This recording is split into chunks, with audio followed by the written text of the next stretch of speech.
Woohoo! I'm live and wiggly. Table wiggles a little bit. Sorry about that. This is Math 60 4.2 page dose. And we're going to continue on with graphing some inequalities that are a little bit more exciting than the ones in 4.1. So first off, we're going to go with actually one of my favorites, one of the ones that I find the easiest to approach.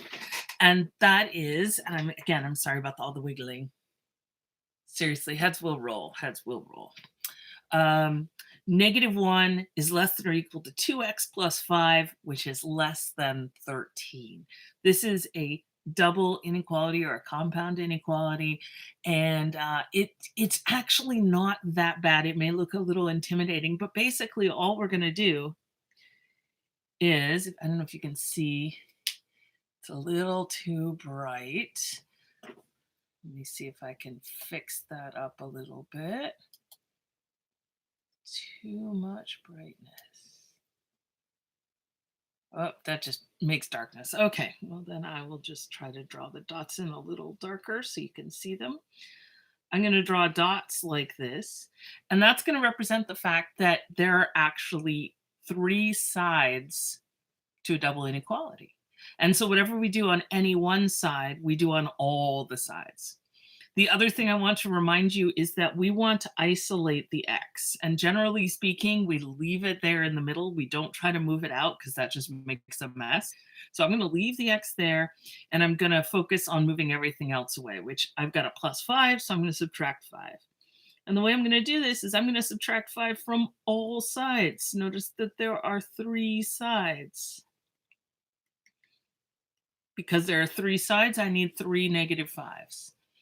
So over here on the left, I get -6. In the middle, I've subtracted the 5, so I get 2x. And over here on the right, I've got 8. Now, subtraction does not change. Oh my goodness, the exposure's going kind of wonky. How's that? A little bit better, maybe? Because subtraction does not change the inequalities, I'm going to continue to have the same inequalities, less than or equal to right there and a less than right there. Next up, I need to divide all sides by 2, because again, I want to isolate the x. I'm going to write it up here so we remember. Isolate x. So I'm going to divide x, the 2x by 2. I'm going to divide -6 by 2, and I'm going to divide 8 by 2. Remember the way that we do this.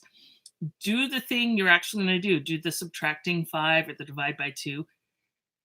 Then consider whether or not you're going to change the inequalities. I'm dividing by a positive number, so the inequalities stay exactly the same. I'm going to write this again up here. I've got -6 over 2 is less than or equal to 2x over 2. Move it a little bit closer. Is less than 8 over 2. So I've got -3 is less than or equal to x is less than 4. The great thing about this is now done. I've got my inequality. It's a double inequality, but I know that x is going to sit between -3 and 4. And then on the 3, I've got the equals, so this is going to be a bracket. And on the 4, it's strict less than, so it's going to be a parenthesis. And then I color in the space in between. And again, this is the way WebAssign would like to see it. But if you're used to doing this in another style, the other style would look like that.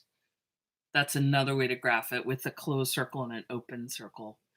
And then the interval for this would just be -3, 4. And that's the interval. This is called the graph. And this, of course, is the inequality. Woohoo! Shall we do another one? Now, I have a question here. It's a little bit weird. Could you solve -1 is less than or equal to 2x plus 5 is greater than 13? And the answer is you might be able to, but I won't ask you to. You see how these go in different directions?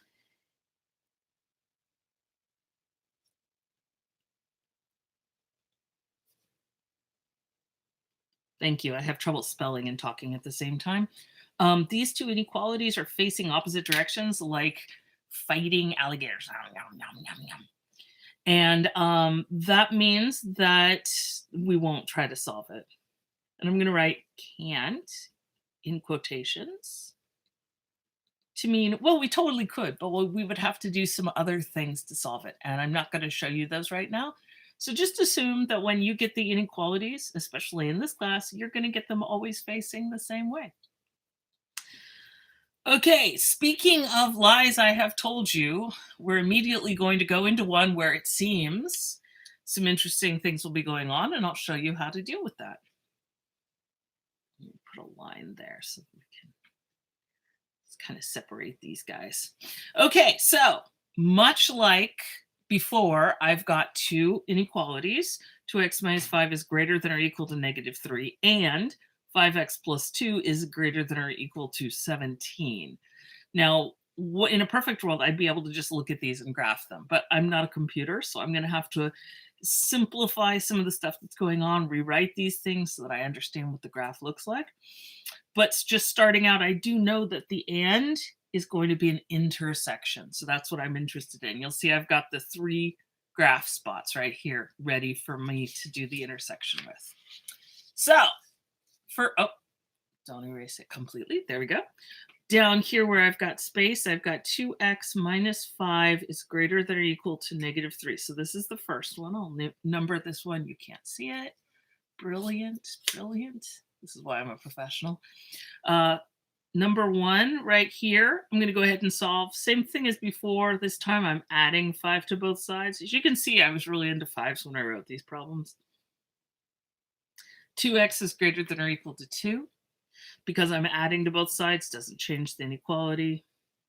I'm going to divide by 2 on both sides. Again, dividing by a positive number doesn't change anything. And it looks like I get x is greater than or equal to 1. Okay, so my first graph is going to be x is greater than or equal to 1. Now, this inequality and this inequality have the same graph. If I were a computer, I could graph this just without thinking about it. But again, we simplify because humans have trouble with all this stuff going on. Okay, number 2, right here up at the top, I've got 5x plus 2 is greater than or equal to 17. Subtract from both sides. Yay. 5x is, and then 15. This is a greater than or equal to. And then 5x is greater than or equal to 15. I'm going to divide by 5. Divide by 5. I'm going to remember, dividing by a positive doesn't change it, the inequality. And I think I've got right down here at the bottom, x is greater than or equal to 3. So my second graph is going to be x is greater than or equal to 3. Now, you are going to notice here that unlike in the first one when we did the inner, I have got to keep that from wiggling. I'm not sure how to do that. I'm trying to be very quiet to see if it calms itself down. So on the first page, these went in opposite directions. These two are actually saying very similar things. It's saying, and, so I want x to be greater than or equal to 1, and I want x to be greater than or equal to 3. And so we're going to have a slightly different situation than we had on the first page. But let's go ahead and see what we're looking at. I'm going to put my 1 right here. And again, just to make it easy on all 3 graphs, I'm going to put 1 in the same place.